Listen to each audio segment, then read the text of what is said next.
किसे देखा? आपको मैंने मछली वाली दुकान पे देखा। तो आपका हल्का जिहा ढक लाना थल्ले तक, थल्ले तरीके नाल रच जाएगा। देखे एक चम्मच असीं बेसन का पाया, अच्छे तरीके नाल मसाले नूं एक जान करना है। पहले उन्हां दे विच इस तरह मसाला लाओ, कटांगे फ्रिज च रखांगे। ते हुण तुहाडी अपनी मर्जी, तुसीं 1 घंटे बाद घੱਟ ਤੋਂ ਘੱਟ बना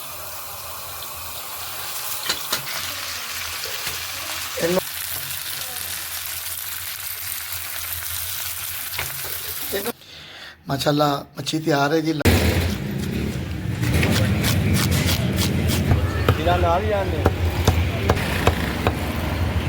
बिस्मिल्लाहिर्रहमानिर्रहीम। मैं मोहम्मद अमीन। जिस तरह के माशाल्लाह जी अरसा 5 साल तो लंगर जाता नाल रेसिपियाँ।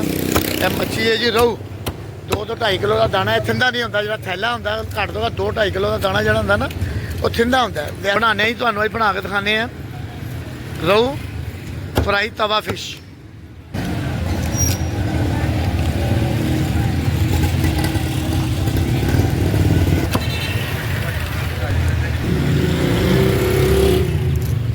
अच्छा जी किन्ने पीस हो? अच्छा जी दूसरा है कि तुम इनू निमक ते जवैन ते घੱਟ ਤੋਂ घੱਟ अगर 2 किलो का दाना है तो 4 ਤੋਂ 5 नींबू लाओ। 2 ਤੋਂ 4 घंटे हक तो यही बनता कि घੱਟ ਤੋਂ ਘੱਟ 8-10 घंटे मच्छी में निमक लगा रहे तो फिर यदा मज़ा आएगा खाण का। निमक ते जवैन लग रही है जी। 3 ਤੋਂ 4 नींबू लावांगे जी। घੱਟ ਤੋਂ घੱਟ 3 ਤੋਂ 4 घंटे रखांगे। उस तो बाद अच्छे तरीके से धोवांगे। धोने तो बाद फिर पूरा प्रोसीजर दसांगे इनू की लाना ते की नहीं लाना। किसे देखा? आपको मैंने मछली वाली दुकान पे देखा। तो आप क्या कर रहे थे उधर? हम स्कूल घर जा रहे थे। घर आ रहे थे। अच्छा तू कितने देखा? मछली लेने आए थे।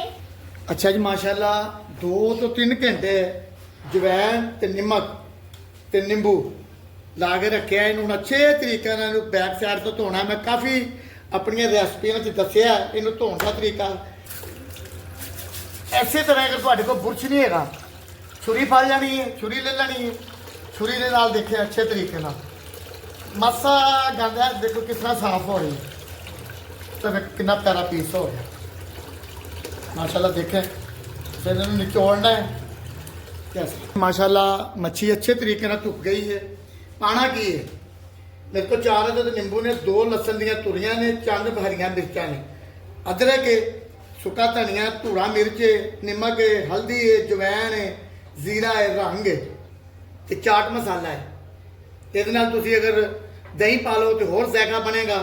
हल्का जिहा ढक लाना थल्ले तक, थल्ले कंढे होंदे ने, कंढे ना कट्टे जान। बस 2 टक लग गए जी। इहदे है कि मच्छी दे विच नमक ते मसाला जिहड़ा अच्छे तरीके नाल रच जाएगा। देखे अच्छा जी तुसी अदरक लसन इहदा पेस्ट बनाना है। अच्छे तरीके नाल इहनूं हल करना है, मुलायम हो जाए। उस तो बाद पूरा प्रोसीजर दसना जी। इनू असीं पावांगे बर्तन के, अच्छे जे बर्तन के, किसी बर्तन च भी तुसीं पा सकते हो। अच्छे बर्तन च इनू कटांगे जी। अद्धा कप 2-3 चमचियां पानी दियां पाईयां ने जी। 2 ਤੋਂ 3 चम्मच असीं दही दे पावांगे। 1.5 चम्मच सुके धनिए का, 1.5 चम्मच लाल धूड़ा ग्रैंड की डबल मिर्च, 1 चम्मच हल्दी का, नमक हसबे जायका कि नमक मच्छी में भी लगा होंदा है, 1 चम्मच जवैन का जी। इस तरीके नाल इहनूं हल करांगे जी। 1 चम्मच असीं बेसन का पाया। अच्छे तरीके नाल मसाले नूं एक जान करना है। पहले कला कला पीस लांगे। सब तो पहले ਜਿਹੜੇ ਤੁਸੀਂ ਚੀਰੇ ਦਿੱਤੇ ਨੇ ਉਹਨਾਂ ਦੇ ਵਿੱਚ ਇਸ ਤਰ੍ਹਾਂ ਮਸਾਲਾ ਲਾਓ। ਇੱਕ ਪੀਸ ਨੂੰ ਮਸਾਲਾ ਲਾਈ ਜਾਣਾ ਤੇ ਸਾਈਡ ਤੇ ਰੱਖੀ ਜਾਣਾ ਹੈ ਇਸ ਤਰੀਕੇ ਨਾਲ। ਅੱਛਾ ਜੀ ਮਸਾਲਾ ਲੱਗ ਗਿਆ। ਹੁਣ ਅਸੀਂ ਕੀ ਕਰਨਾ, 4 ਅਦਦ ਨਿੰਬੂ ਜਿਹੜੇ ਅਸੀਂ ਲਏ ਨੇ ਉਹਨਾਂ ਨੂੰ ਇਹਦੇ ਵਿੱਚ ਅੱਛੇ ਤਰੀਕੇ ਨਾਲ ਹੱਲ ਕਰਨਾ ਹੈ। ਹੁਣ ਕੱਲਾ ਕੱਲਾ ਪੀਸ ਪੜਨਾ ਇਸ ਤਰ੍ਹਾਂ हथ दे नाल अपने हाथ बचा लेने। मसाला लाने तो बाद असीं जी इहनूं बर्तन कढ़ांगे, फ्रिज च रखांगे। तो हुण तुहाडी अपनी मर्जी, तुसीं 1 घंटे बाद घੱਟ ਤੋਂ घੱट बनाना शुरू कर सकते हो।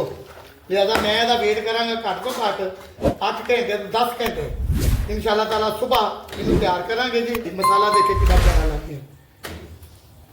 अल्लाह खैर करे जी। जीने वास्ते ने मैं जी ट्रे च कढ़ रहा। हुण असीं रखने फ्रिज च अल्लाह खैर जी जींदे वास्ते ने खुश ने आमीन। अच्छा जी माशाल्लाह सरों का तेल मैं कढ़ाई ते रख लिया। बिस्मिल्लाह।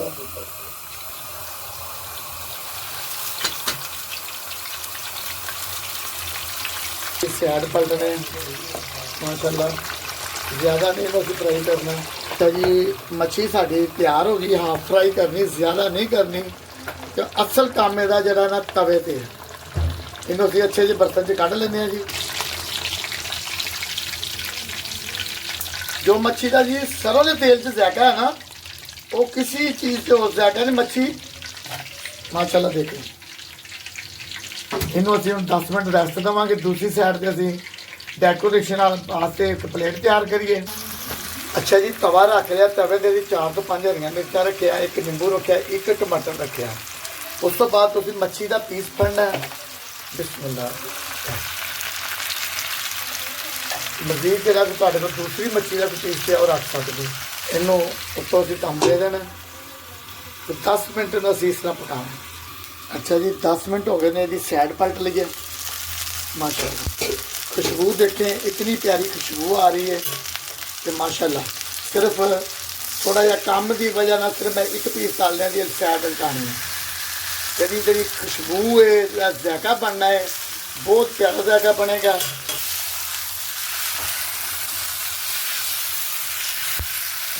कलर देखो कितना प्यारा।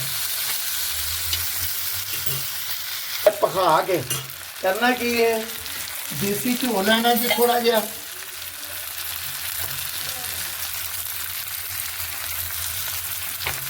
इनू असीं दम लावांगे। घ्यो थोड़ा जिहा होर पावांगे जी, सिर्फ 2 मिनट। मच्छी ਤੁਹਾਡੀ रेसिपी तैयार हो गई है। दूसरी चीज़ ਤੁਹਾਨੂੰ दिखाने हैं जी। बिस्मिल्लाह माशाल्लाह जी। पहले नंबर का कलर देखे इतना प्यारा हो गया। कोले में असीं चुक लेने जी, अग कर देने जी बंद।